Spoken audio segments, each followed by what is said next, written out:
walking with it.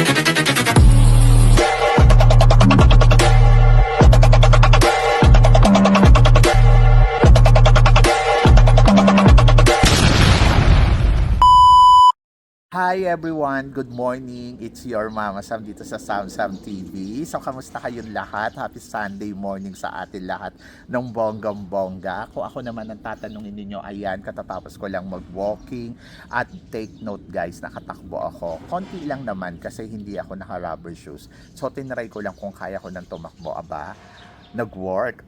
So, yon, congratulations sa akin dahil medyo nababawasan na rin yung timbang natin at nakita naman ninyo yung road, sobrang tahimik. So, peaceful. Ayun yung aking masasabi. So, napakaswerte natin kasi meron tayong ganito kagandang umaga na, alam mo yon, napakaswerte natin na nararanasan natin yan, di ba? Thanks God talaga. So, syempre, walang imposible sa itaas. Dapat ma-appreciate natin yung ganitong gandang umagang binibigay sa atin na tahimik lang, tapos huni lang ng ibon yung naririnig mo, di ba? So, yon. So, napaka-bongga niyan.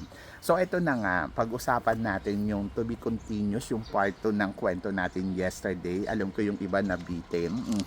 Ayun na nga, kinuwento ko kahapon kung bakit kami nakarating dito sa Thailand. Hanapin nyo na lang dyan sa baba yung unang kwento kung hindi ka pa nakakapanood.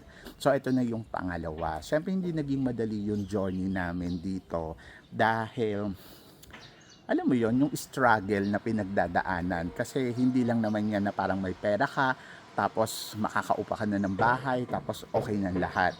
Syempre, naghanap kami ng trabaho at yung paghahanap namin ng trabaho, September kami pumunta dito, nakapagtrabaho kami ng December or January na, ganon. December actually, oo. So kasi nag-Christmas ako doon sa school, ayun yung first Christmas ko na sobrang lungkot ko. Kasi hindi katulad sa Pilipinas yung Christmas nila dito. Kumbaga parang wala lang, normal lang na araw. Parang ganon, matutulog ka. Tapos alam mo sa puso mo, syempre sanay ka na parang nagsiselebrate ng Christmas, noong 24, mga ganon. Pero bago kami nakahanap ng trabaho, ayun nga, namasukan muna kami doon sa mga pakyaw-pakyaw na 5 baht ang isang tray na pupunuin mo yun ng 100 pieces na parang ano sa alambre. So medyo mahirap din bago mo mapuno yun, pero kasi tumatarget talaga ako na sana maka 100 ako per day or 150. So kung dalawa kami, tatlo kami, so meron kaming malaki-laki. Kaya lang yung mga kasama ko mabagal talaga sila, mabagal talaga yung partner kong magtrabaho sa ganun. So medyo mas marami siyang kwento. Ako trabaho. Pero kasi ang habol ko doon, bukod doon kasi sa kumikita ka na miski papano, sabi ko, pinili ko na lang mag-work doon kasi kumikita ka miski papano, yung araw mo at least 100, 150, nagkakaroon ka ng pera. Kaysa naman yung nasa loob ka lang ng apartment mo, ng bahay mo, oo, nagpapahinga ka nga pero gumagastos ka naman, di ba? Kasi doon, libre na yung pagkain, may income ka pa. So, hanggang dinner na kami doon. So, yon, ganun kakapal yung mukha namin. Pero, isa yun sa mga part na pinagpapasalamat ko sa Diyos kasi at least na experience ko yon at may taong tumulong sa amin miski pa paano nung mga panahon na yon. Kahit sabihin mo pa maliit lang yung kita, pakyawan lang, tapos ang hirap ng trabaho, but still may tumulong pa din. At doon ako blessed. So na-appreciate ko talaga yung mga panahon na yon kaysa naman sa wala, di ba? And then, ayun, so patuloy pa rin kami naghahanap ng trabaho. Alam mo yung asang-asa ka talaga na sana makapasok ako. Kasi syempre, wala kang ibang hangad kundi makapagpadala sa Pilipinas, makabigyan mo ng pera yung nanay mo. At the same time, syempre, nangangarap ka na maging maganda yung Pasko nila, di ba? Kasi sabi ko nga, mali na yung desisyon ko sa pagpunta ko dito, pero papanindigan ko na lang ganon. Kasi nga, wala naman akong choice. Kasi nga naman bumalik pa. Kumbaga nandito na panindigan mo na lang. Walang kasiguraduhan yung buhay. Hanggang sa nakapasok nga ako doon sa unang eskwelahan na pinasukan ko. Actually, ang natanggap doon yung partner ko. Kaya lang yung partner ko kasi may kumuha pa sa kanya isang trabaho. So ako yung pinalit niya. Ako na yung nirecommend niya. Alam nyo guys, yung ang hirap, ang sakit sa puso nung para try ka ng try tapos hindi nagwo-work. Tapos nakikita mo yung kasama mo ay nag-grow, ganon. Pero ikaw, pinilit mo na lang din na parang maging happy para sa kanya. Kasi sabi mo nga, laban niya, laban mo din. Laban mo, laban mo din. Laban niya din. Kumbaga parang to become one na kayo, ganon. Kasi dalawa naman kayo nagdesisyon eh. Pero, hindi ganun yung nangyari guys. Bumaliktad yung mundo. Parang, ikaw yung sumusunod sa kanya, ikaw yung lahat ng parang I feel down, na ganon. Pero hindi ko maramdaman yung suporta niya sa akin. But ako, I'm still happy na parang ayun nga, 'di ba? Parang at least miski papano ay natulungan mo siya at naging maganda yung sitwasyon niya. And then sa total suma, ayun, nag-iba yung mundo. Nag-iba yung ikot ng mundo at tinanggap ko yung ikot ng mundo na yes, siya yung masusunod kasi siya yung mayroon at ako yung may kailangan. So kailangan kong magpakumbaba, kailangan kong tanggalin yung ego ko, kailangan kong tanggalin yung self-pity ko, yung mga lahat. Kumbaga parang I need to bow. Kasi ganun eh. So kung sa Pilipinas ako yung nasusunod, dito siya yung nasusunod. But hindi naman siya madamot. In fairness naman, may mga good side naman na parang trying to help me naman. Pero hindi kasi siya katulad nung sa akin 100%. Sa kanya parang may limitasyon. Ganon. And then hanggang sana find out ko nga na meron siyang pinapunta dito na lalaki. Hindi ko alam kung ano ang merong relasyon sila. Sinasabi niya sa akin, wala. Pero chatmate niya yon. And then, yung chatmate niya na yon, hindi niya pinakilala sa akin na, hindi niya sinabi sa akin yung totoo na Sam, itong taong to ay ako ang nagpapunta dito, pinatira ko kay ganito. Kasi alam niyang hindi pwedeng tumira sa amin. Pinatira niya doon sa kasama niya sa trabaho. At pinalabas niya na partners yon ng kasama niya sa trabaho. And then, naloka ako kasi parang pinakikisamahan ko ang lahat ng mga kasama niya sa trabaho pero walang nagsabi sa akin ni isa na ganun yung nangyayari. Kundi na-discover ko pa. Tapos, paano ko nalaman? Umamin din siya. Ganon. At ang dami pang insidente na nakita ko na talagang alam mo, yung niloloko ka na ng taong to. So, dumating ako sa punto na naglayas ako sa bahay namin kahit walang-wala ako. Umalis ako doon sa tinitirhan namin, nagsarili ako dahil hindi ko kaya yung makisama pa. Yung alam mo yun, kasi syempre tayong lahat naman may ego eh, di ba? Yung sarili natin may mga kanya-kanya tayong ego na parang pinanindigan natin na ganito tayo, pero minsan dumarating ka sa punto na parang no, wala ka na sa hindi na ikaw yung tulad nun dati na parang so i-accept mo talaga yon. Alam nyo guys, sa totoo lang, ang natutunan ko lang dito sa road ng buhay, you have to believe yourself at hindi mo kailangan yung iasa yung sarili mo talaga sa iba, kundi tulungan mo yung sarili mo. Kasi doon sa pinagdaanan ko, doon sa partner ko, sa ex-partner ko, doon ko naramdaman na ako yung pinakamaliit na tao sa mundong to.